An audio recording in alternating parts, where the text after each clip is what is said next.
A lone figure walks into the early morning mist, two swords at his side. His eyes are calm, his steps deliberate. Across from him stands a man hailed as the greatest swordsman of the age. But within minutes, it is over. His opponent lies motionless, defeated not only by skill, but by a mind sharpened like a blade. This isn't a scene from a movie. It's the real-life duel that made Miyamoto Musashi a legend. But what if I told you that his deadliest weapon wasn't his sword? It was his philosophy.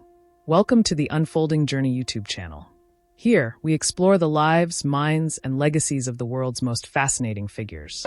From warriors to philosophers, artists to revolutionaries, each story unfolds with insight and depth. If you're drawn to the crossroads of history, strategy, and timeless wisdom, you're in the right place. Let's dive into the life and enduring legacy of one of Japan's most enigmatic and revered swordsmen, Miyamoto Musashi, the man who was invincible under the sun. Miyamoto Musashi was born in 1584 in a Japan ravaged by civil war. The Sengoku period was a brutal age, where survival often depended on the sword. Musashi's early life is murky, shaped more by legend than fact, but one thing is certain. He fought his first duel at the age of 13 and won. From that point on, Musashi dedicated his life to the path of the warrior, known as Bushido.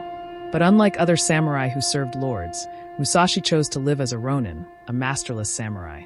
This gave him the freedom to pursue a deeper understanding of combat and strategy. He wandered the country, challenging and defeating the most skilled swordsmen he could find.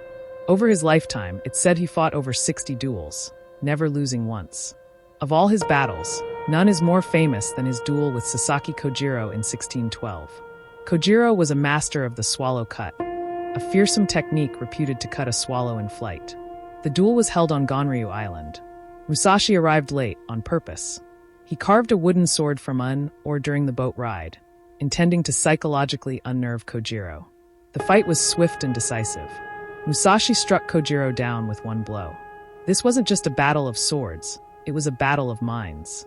Musashi's strategy wasn't only about technique. It was about timing, psychology, and dominance.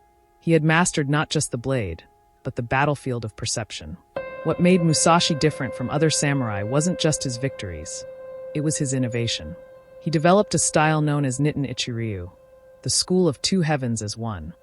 Unlike traditional styles that emphasized one sword, Musashi wielded both the katana and wakizashi simultaneously. This was revolutionary. It represented a shift not just in martial technique, but in thinking. Musashi believed adaptability and versatility were the keys to victory. A warrior shouldn't rely on tradition or rigid forms, but should be fluid, able to meet the moment without hesitation. Later in life, Musashi withdrew from dueling and turned inward. In 1645, just weeks before his death, he completed his magnum opus, the Book of Five Rings, Go-Rin no Sho. This was not merely a martial arts manual. It was a profound exploration of strategy, mindset, and the art of living.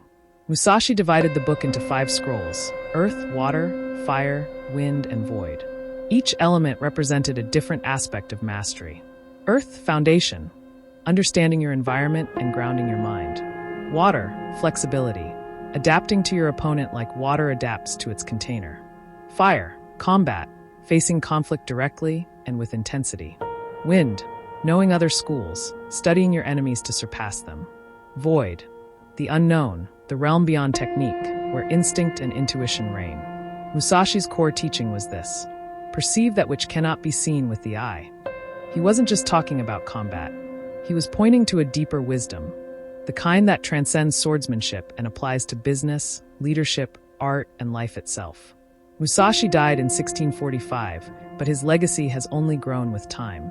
Today, he is revered in Japan not just as a swordsman, but as a cultural icon.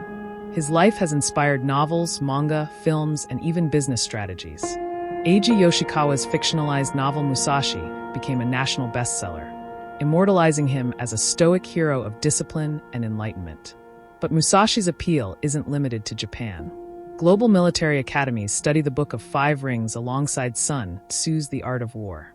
Executives and entrepreneurs quote Musashi for his insights into timing, risk, and adaptability.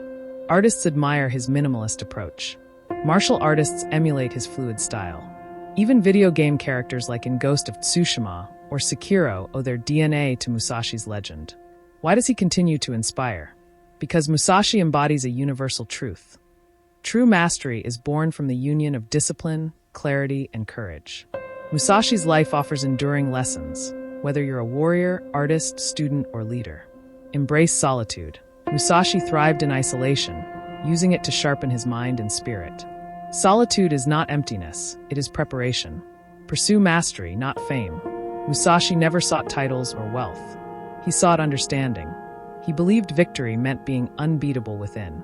Be formless, like water, adapt to each moment. Rigidity is weakness, flexibility is strength. Study all things. Musashi studied calligraphy, painting, and Zen. To master one thing, learn from everything. Know the void. Musashi's final lesson, the void, is the hardest to grasp. It is the space beyond technique, where awareness and intuition meet. It is where true freedom lies. Miyamoto Musashi walked the way of the sword not for violence, but for wisdom. He saw the duel not as blood sport, but as a mirror, a reflection of the self. His battles were never just against others, but against fear, ego, and ignorance. He was not perfect.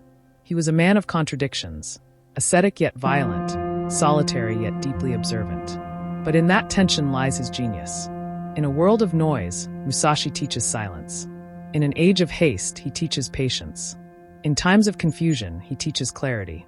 He was, and remains, invincible under the sun, not because of the number of men he defeated, but because of the self he mastered. Thank you for watching. If you found value in this story and want to explore more legends, philosophies, and untold journeys from around the world, be sure to hit that subscribe button, like the video, and leave a comment below. This is the unfolding journey, where the past comes alive and the journey never ends.